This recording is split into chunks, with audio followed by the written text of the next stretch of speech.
అదిగో వస్తోంది. సిగ్గు లజ్జ లేకుండా ఎలా వస్తోందో చూడండి. తాను చెడింది కాకుండా మిగతా ఆడవాళ్ళని చెడగొట్టడానికి తయారయ్యింది. ఇక చూస్తూ ఊరుకుంటే లాభం లేదు, మొక్కలోనే తుంచి వెయ్యాలి. పదండి.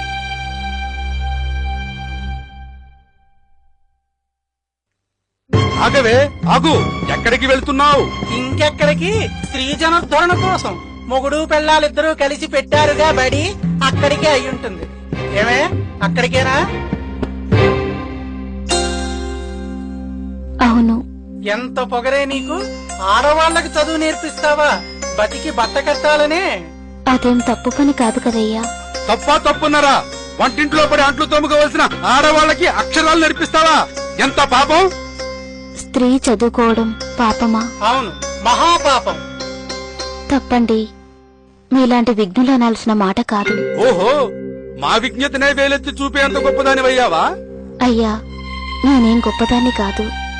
సామాన్య స్త్రీని. మీరంతా పెద్దలు, వేదాలు చదువుకున్న విజ్ఞానవంతులు. ఒక ప్రశ్నకు సమాధానం చెప్తారా? మమ్మల్నే ప్రశ్నించేంత సాహసమా నీకు? తెలియందడిగి తెలుసుకోవడం తప్పు కాదు కదయ్యా. సరే, అడుగు. స్త్రీ ఎందుకు చదువుకోకూడదో చెప్పగలరా? నా స్త్రీ స్వాతంత్ర మరహసి అన్నాడు మనువు. చదువు నేర్చుకోవడం విజ్ఞానానికి సంబంధించిన విషయం. స్వాతంత్ర్యంతో ఎందుకు ముడిపెడతారు? వితండవాదం వద్దు. నీతో తర్క వితర్కాలు చేయాల్సిన అవసరం మాకు లేదు. ఈ రోజు నుంచి నువ్వు బడికి వెళ్ళకూడదు, ఆడవాళ్లకు చదువు చెప్పకూడదు. ఎందుకో సరైన కారణం చెప్తే తప్పకుండా మానేస్తాను. వేదాలు ఘోషిస్తున్నాయి. ఏమని? స్త్రీకి విద్య అనవసరమని. ఏ వేదంలో రాసిందో కాస్త చెప్పగలరా? నీకు రుజువులు సాక్ష్యాలు చూపించాల్సిన అవసరం మాకు లేదు. అవసరం లేదా, లేక అలా రాయబడి లేదా? రాసినవన్నీ నీకు చూపించాల్సిన అవసరం లేదు. మేము చెప్తున్నాం అంతే. క్షమించండి, నేను అడిగిన రుజువులు మీరు చూపించలేనప్పుడు మీ మాటలు విని బడి మూసేయవలసిన అవసరం నాకు కనిపించడం లేదు. అంటే ఏమిటే? మా మాటే కాదంటావా? మీరు అజ్ఞానంతో మాట్లాడుతున్నప్పుడు అవునని ఎలా చెప్పేది? ఏమిటి? మాది అజ్ఞానమా? విన్నారటయ్యా, ఎంత బరి తెగించి మాట్లాడుతోందో. ఇదిగో, ఇంత పొగరు పనికిరాదు నీకు. అర్థం లేని మూఢాచారాలతో స్త్రీ స్వేచ్ఛని హరించడం మాత్రం మంచి పనా?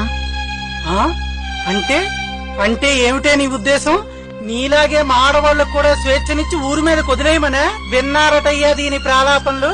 దీని మాటలు వింటే మీ ఆడవాళ్లు మీతో సంసారాలు చేస్తారా? దీనిలాగే బరి తెగించి తిరగరు. దీన్నిలాగే వదిలేస్తే మొత్తం స్త్రీ జాతిని నాశనం చేస్తుంది. నీ జన్మ తగలడా? ఇది ఒక ఆర్జన్మే. మొత్తం ఆడజాతినే నాశనం చేయాలని చూస్తున్నావు కదే పాపిష్టిదానా?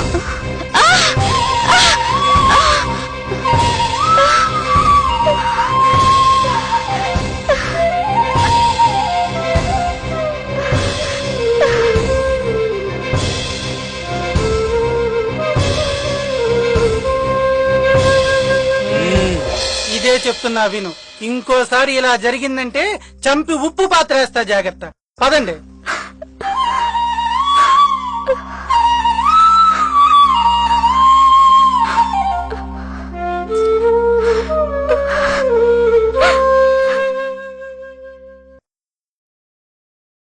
కలముని కత్తిగా వాడిన నేడు, విత్తులో వృక్షాన్ని చూసిన దృష్టిని